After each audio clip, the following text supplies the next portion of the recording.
नमस्कार दोस्तों, आपका स्वागत है आपके अपने YouTube channel Gyanshala with Nikhil में। तो दोस्तों, आज के इस वीडियो में हम हार्मोनिक प्रोग्रेशन या हरात्मक श्रेणी पढ़ेंगे। हार्मोनिक प्रोग्रेशन या हरात्मक श्रेणी जो होती है वो अर्थमेटिक प्रोग्रेशन का व्युत्क्रम होती है, रेसिप्रोकल होती है।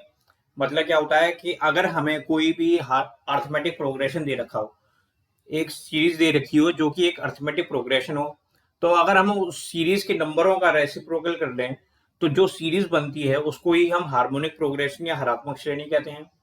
इसीलिए जब भी हम हार्मोनिक प्रोग्रेशन पढ़ते हैं तो जिस प्रकार से हमने अर्थमेटिक प्रोग्रेशन या ज्योमेट्रिक प्रोग्रेशन में एनवा पद निकालने का फॉर्मूला देखा था या योग निकालने का फॉर्मूला देखा था, ऐसे फॉर्मूले हमें हरात्मक श्रेणी या हार्मोनिक प्रोग्रेशन में नहीं दिखाई देते हैं, बल्कि हमें हार्मोनिक प्रोग्रेशन को अर्थमेटिक प्रोग्रेशन के रूप में सॉल्व करना होता है। और फिर जो हमें आंसर मिलता है उसका अगर हम उल्टा कर लें, या उल्टा करने से मतलब है उसका रेसिप्रोकल कर लें या व्युत्क्रम कर लें, तो हमें जो हार्मोनिक प्रोग्रेशन में पूछा गया है वो हमारा आंसर मिल जाएगा। कैसे, इसको और समझते हैं डिटेल से। मान लीजिए हम मेरे पास में एक सीरीज दे रखी है जो कि एपी में है। एक ऐसी सीरीज दे रखी है ए बी सी डी, ये 4 नंबर दे रखे हैं जो कि एपी में दे रखे हैं। अब हमसे पूछता है कि इस सीरीज का या इस एपी का हार्मोनिक प्रोग्रेशन या इस एपी को हार्मोनिक प्रोग्रेशन में कैसे बदलेंगे। तो हार्मोनिक प्रोग्रेशन में बदलने के लिए या ये समझने के लिए कि अगर दी गई सीरीज एपी है तो उससे हार्मोनिक प्रोग्रेशन कैसे बनाएंगे, उसको निकालने का तरीका होता है इन सारे नंबरों का रेसिप्रोकल ले लेते हैं। तो ए का रेसिप्रोकल या व्युत्क्रम क्या हो जाएगा, 1/a, बी का हो जाएगा 1/b, सी का हो जाएगा 1/c और डी का हो जाएगा 1/d। तो अगर मान लीजिए हमारे पास में कोई अर्थमेटिक प्रोग्रेशन दे रखी है जिसमें ए बी सी डी 4 पद दे रखे हैं, 4 टर्म्स दे रखे हैं, तो उससे हम हार्मोनिक प्रोग्रेशन बना सकते हैं यदि हम उन दिए हुए नंबरों को रेसिप्रोकल कर दें या उनका व्युत्क्रम कर दें, तो हमारे पास में जो सीरीज बन के आएगी वो हार्मोनिक प्रोग्रेशन होगी। तो अगर हमसे क्वेश्चन पूछता है हार्मोनिक प्रोग्रेशन का, जैसे कि हमारा आज का जो पहला क्वेश्चन है वो कहता है हरात्मक श्रेणी 2/5, 4/15 और 1/5 का नौवां पद बताना है। तो मैंने जैसे अभी थोड़ी देर पहले बताया था कि हार्मोनिक प्रोग्रेशन पे हमारे पास में कोई स्पेसिफिक फॉर्मूला नहीं होता। जैसे ये फॉर्मूले हमने अर्थमेटिक प्रोग्रेशन या ज्योमेट्रिक प्रोग्रेशन पढ़े थे, तो हमें इस तरीके क्वेश्चन को सॉल्व करने के लिए, यानी कि हरात्मक श्रेणी या हार्मोनिक प्रोग्रेशन के क्वेश्चन को सॉल्व करने के लिए उस हार्मोनिक प्रोग्रेशन या हरात्मक श्रेणी को पहले अर्थमेटिक प्रोग्रेशन में कन्वर्ट करना होता है। फिर उस अर्थ जो कन्वर्ट करके या बदल के जो हमें अर्थमेटिक प्रोग्रेशन मिला है उसको हमें सॉल्व करना होता है। और उससे जो भी पद निकल के आता है अगर हम उसको उल्टा कर दें, मान लीजिए इस केस में नौवां पद मान लीजिए एपी का निकल के आया, कुछ एक्स निकल के आया, तो नौवां पद हार्मोनिक प्रोग्रेशन क्या हो जाएगा, 1/x हो जाएगा। तो इसका मतलब क्या हुआ कि हमें जब भी हार्मोनिक प्रोग्रेशन या हरात्मक श्रेणी सॉल्व करनी होती है तो उससे पहले हम अर्थमेटिक प्रोग्रेशन में कन्वर्ट करते हैं, फिर उस अर्थमेटिक प्रोग्रेशन को सॉल्व करते हैं और जो आंसर आता है उसका अगर हम उल्टा कर लें तो फिर हमें हार्मोनिक प्रोग्रेशन से रिलेटेड हमारा आंसर मिल जाता है। तो इसी कंसेप्ट को हम अब इस क्वेश्चन में सॉल्व करने में अप्लाई करेंगे। तो हमें क्वेश्चन में पूछता है नौवां पद बताना है, तो हमें पता है कि ये जो सीरीज दे रखी है ये हार्मोनिक प्रोग्रेशन में है, तो हार्मोनिक प्रोग्रेशन को हमें अर्थमेटिक प्रोग्रेशन में पहले बदलना होगा। तो बदलने के लिए हम क्या करेंगे, इन सारे नंबर्स को, जैसे 2/5 को हम लिखेंगे 5/2, 4/5 को लिखेंगे 15/4,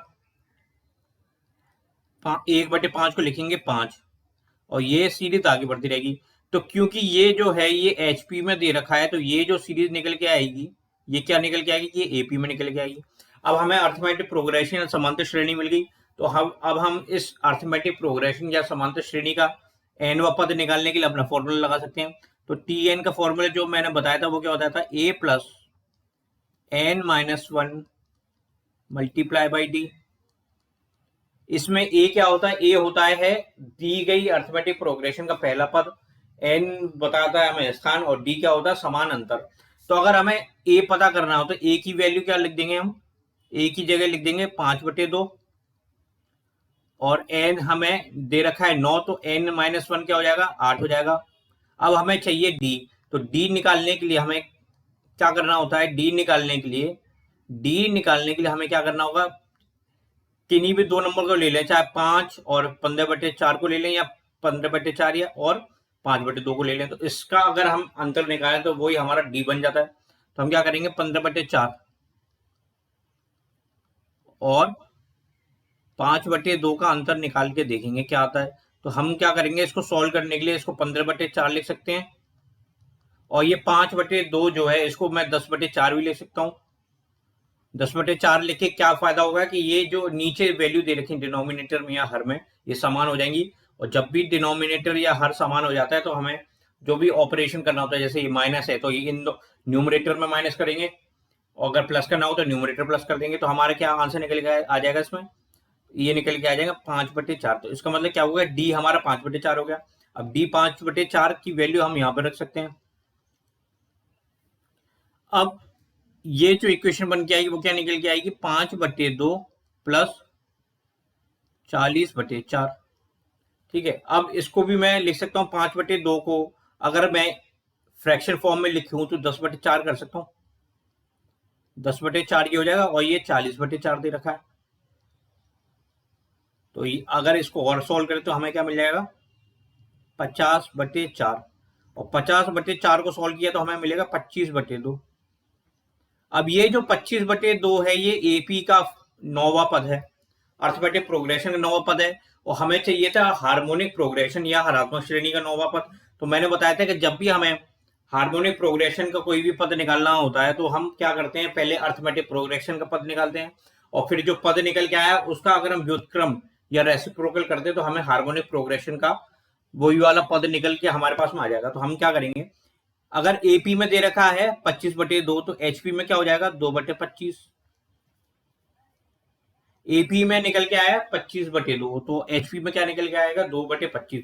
अब क्या था, 25/2 जो था वो अर्थमेटिक प्रोग्रेशन का 9वां पद था, इसीलिए 2/25 क्या हो जाएगा, हार्मोनिक प्रोग्रेशन का 9वां पद। तो यही हमारा आंसर हो जाएगा, ऑप्शन नंबर बी। तो जब भी हमें हार्मोनिक प्रोग्रेशन से रिलेटेड क्वेश्चन पूछता है तो हम क्या करते हैं, पहले उस हार्मोनिक प्रोग्रेशन को अर्थमेटिक प्रोग्रेशन में बदलेंगे, फिर अर्थमेटिक प्रोग्रेशन को सॉल्व करेंगे, जो भी आंसर हमें मिल जाएगा अर्थमेटिक प्रोग्रेशन का उसका रेसिप्रोकल करके हम हार्मोनिक प्रोग्रेशन निकालेंगे। इसी तरीके का एक क्वेश्चन और करते हैं। दूसरा क्वेश्चन क्या कहता है, हरात्मक श्रेणी 3/2, 6/5 और 1 का 16वां पद क्या हुआ ये बताना है। तो हमें पता चल गया, क्योंकि ये तीनों टर्म एचपी में दे रखे हैं, ये दे रखे हैं एचपी में, तो एचपी को पहले हमें एपी में कन्वर्ट करना होगा। तो अगर एपी में बदलें तो एपी कैसे बनेगी, इन सभी नंबरों को हम उल्टा कर दें तो 3/2 को लिख देंगे 2/3, 6/5 को लिख देंगे 5/6, और 1 ऐसे लिख देंगे। अब ये क्या है, बन गई श्रेणी, ये नई श्रेणी बन के आ गई हमारे पास में अर्थमेटिक प्रोग्रेशन। अब हमें अर्थमेटिक प्रोग्रेशन मिल चुका है, हम अर्थमेटिक प्रोग्रेशन का 16वां पद निकाल के हम अगर वैल्यू निकाल दें तो उस वैल्यू को अगर रेसिप्रोकल कर देंगे तो हमें हार्मोनिक प्रोग्रेशन का 16वां पद मिल जाएगा।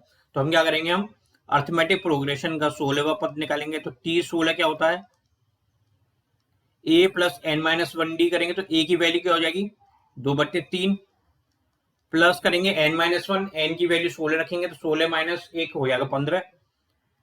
अब 15 मल्टीप्लाई बाय करना है d से, अब d हमें निकालना है। तो d निकालने का हमारे पास में क्या तरीका होता है, 5/6 को या 5/6 में से 2/3 अगर माइनस करते हैं तो हमें d मिल जाएगा। d निकालना है तो आप क्या करेंगे, अब 5/6 यहाँ पे क्या दे रखा है, 5/6 में जो डिनोमिनेटर या हर दे रखा है वो दे रखा है 6, और 2/3 में जो डिनोमिनेटर या हर दे रखा है वो दे रखा है 3। तो 2/3 को मैं 4/6 भी लिख सकता हूँ। मैंने क्या किया, 2/3 में ऊपर नीचे दोनों में 2 मल्टीप्लाई कर दिया। इससे क्या होगा कि यहाँ पे नीचे 6 मिल जाएगा हमें। तो क्या कर सकते हैं उसको, 5/6 माइनस 4/6 कर सकते हैं। अगर 2/3 में ऊपर नीचे दोनों में 2 से गुणा कर दिया तो भिन्न की वैल्यू भी चेंज नहीं होगी, और हमें 2/3 की जगह 4/6 मिल जाएगा। 4/6 करने से क्या होगा कि नीचे अगर हमारे डिनोमिनेटर समान हो जाते हैं तो न्यूमरेटर में हम प्लस माइनस करके अपनी आंसर निकाल सकते हैं। तो इसको जब सॉल्व करेंगे तो हमें डी की वैल्यू क्या मिल जाएगी, 1/6।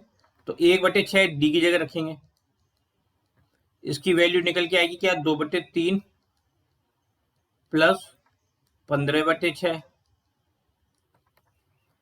अब इस 2/3 को मैं इस तरीके से लिखना चाहूं जिससे कि 2/3 में जो न्यूमरेटर डिनोमिनेटर या हर दे रखा है वो 3 की जगह 6 हो जाए, तो उसको करने के लिए मुझे क्या करना होगा, 2/3 में ऊपर नीचे दोनों में 2 से मल्टीप्लाई करना होगा। तो ये हो जाएगा 4/6 और ये हो जाएगा 15/6। डिनोमिनेटर सेम करने से हमें ये फायदा हो जाता है कि हमारी कैलकुलेशन बहुत ज्यादा हद तक बच जाती है, क्योंकि हमें करना वही चीज है। अगर हम तीनों 6 का एलसीएम लेंगे तो वो भी 6 आएगा, फिर 2 से हमें ऊपर मल्टीप्लाई करना होगा, 2 से 2 का गुणा करना होगा तो भी 4/6 आएगा। तो वो एक स्टेप को बचाने के लिए हम क्या करते हैं, डिनोमिनेटर को सेम बनाने की कोशिश करते हैं। तो डिनोमिनेटर सेम बन जाएगा, एक जैसी वैल्यू आ जाएगी डिनोमिनेटर में या हर में, तो हमारी कैलकुलेशन के जो स्टेप होते हैं वो एक या 2 स्टेप बीच में से हम गायब कर सकते हैं। तो हमें 4/6 और 15/6 मिल गया। अब इसको अगर हम ऐड करें तो कितनी वैल्यू मिल जाएगी, ये मिल जाएगी 19/6। अब ये 19/6 जो है वो एपी का 16वां पद है। अब एपी का 16वां पद है तो इससे हमें एचपी का 16वां पद बताना है। एपी के 16वें पद से एचपी का 16वां पद बनाना है।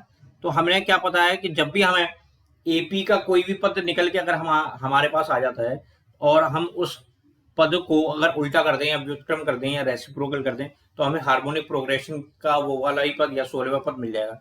तो हम क्या करेंगे, अगर हमें एचपी का 16वां पद निकालना है तो हम क्या करेंगे, 19/6 को 6/19 में लिख देंगे।